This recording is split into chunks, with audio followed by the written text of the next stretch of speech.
first thing you need to do is to install WordPress. Now, this will be different with each host, but most of them these days have a one-click install, which allows you to install WordPress really quickly and easily. If you're not sure how to do it, I'd recommend contacting your host, who will give you full instructions on how to do it. Or have a look on YouTube, where there are hundreds of videos showing you how to install WordPress. It's very simple and you shouldn't have any problems doing that. So once you've installed it, this is basically the dashboard for WordPress, and there's some initial changes that you should make before we move on.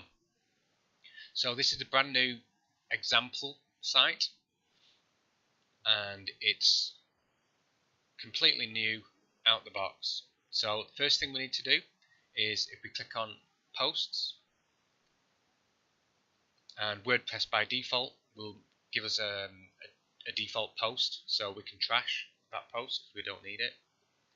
And it does the same thing with pages, so if we go into pages, and we'll trash the sample page.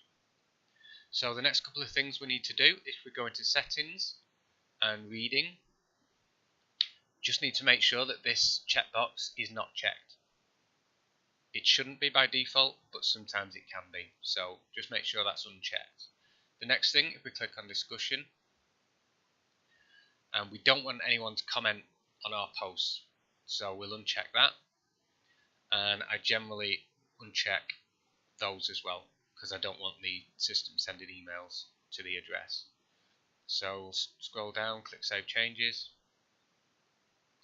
and the last thing we need to do is, if we click on permalinks and we choose post name, that means that the URL of each of the posts or pages that we create will just be the title of the post, and it won't include anything like a category or anything else. So just choose post name and click Save Changes.